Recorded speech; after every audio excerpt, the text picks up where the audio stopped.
So,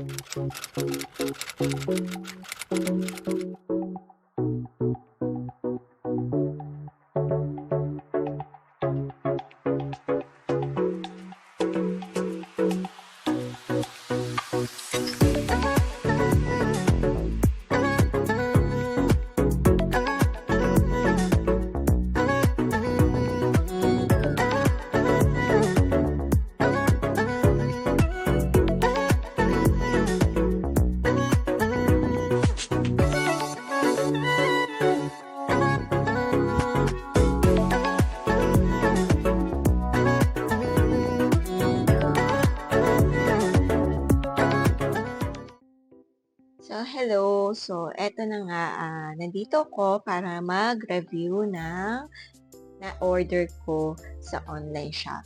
So, eto ay ang tinatawag na Iwata Powerbank Multifunctional Fan. So, makikita nyo naman yung physical niya is magkahiwalay siya. Yung pinaka-electric fan niya, and then, eto yung pinaka-powerbank niya.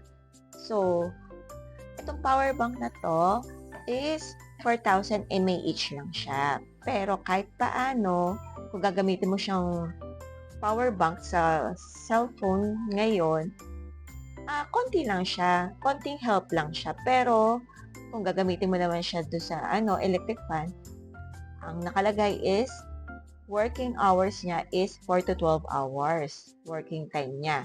So, ito yung pinaka-charger port. And then, yung pinaka-release. Ito yung release niya. And then, ito yung pinaka-salpakan ng pinaka-electric fan. So, may mga iba-iba siyang color. Like, navy blue, white, pink, and black. So, syempre, ang in-order natin is color black. So, yan, mapapansin nyo. Diba? Cute siya. So, is it worth it ba na bilhin tong portable na electric fan na to and then slash power bank? Para sa akin, syempre, yes. Kasi, lalo na ngayon, sabi nga magiging mainit ang summer. Medyo pa lang nga February pa lang, di ba, mainit na. So, syempre, ma-advance tayo mag-isip. So, umorder na tayo bago magmahal siya. Actually, ang price nito, hindi ko na matandaan nasa 800 plus. Ilalagay ko na lang din yung video na in-order, dumating siya do sa office, then pina-unbox ko do sa mga ka-opisina ko. Kasi wala ako nung dumating to. So, mapapansin natin, itsura niya. Ano ba pinagkaiba ng Iwata electric fan na to do sa mga portable electric fan na nabibili? Ang pinagkaiba niya is malaki talaga. Kasi ang dami ko na rin na-order ng mga portable dahil mainitin ako. May hot flashes yata ako So, yan.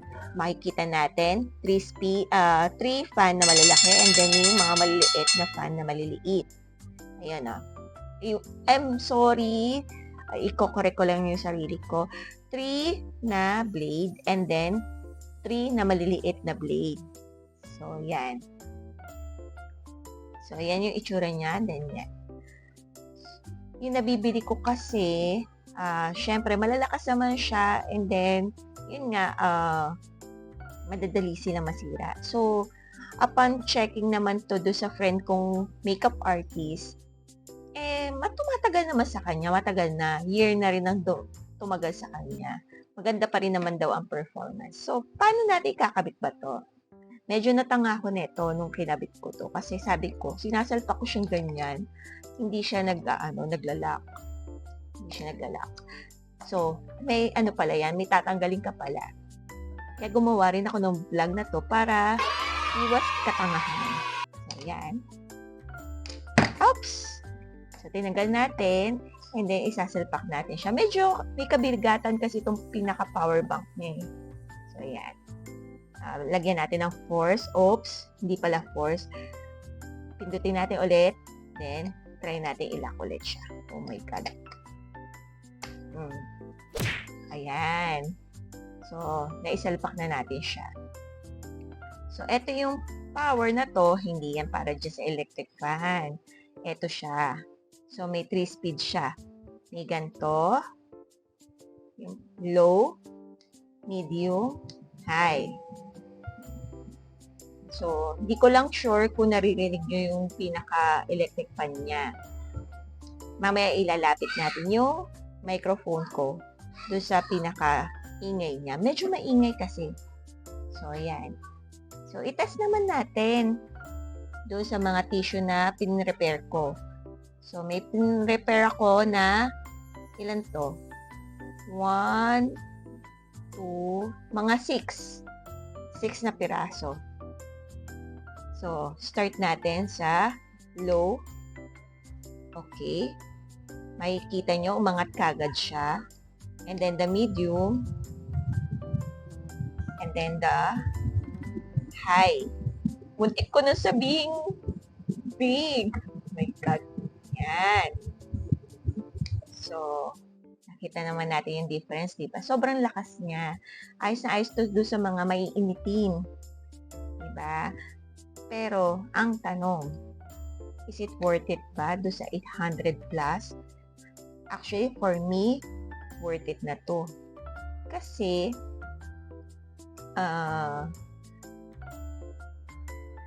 ako katulad ko mainitin nga.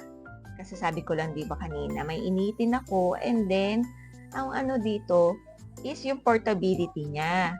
Kasi sinasabi nga nila, bumili ka ng electric fan na mahal, 800 plus. Pwede ka nang bumili ng malaking electric fan yan. Madadala ko ba yung electric fan na malaki sa jeep or sa labas? Syempre hindi, di ba? So, para sa akin, ano yan, investment yan. Lalo na kung high blood ka lagi. Bawal ka mainitan or ano, yun nga. Tapos yung kung hindi mo naman gagamitin yung pinaka-electric fan niya, tanggalin mo lang yan.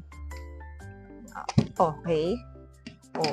Di meron kang instant charger na, di ba? Ay, hindi pala charger, power bank, di ba? So, pwede mo siyang dalhin kahit saan. So, okay na rin. Para sa akin, ano na to, goods na investment to, lalong-lalo na this summer. So, nasa sa inyo kung bibili nyo ba yan or hindi. Salamat sa panonood.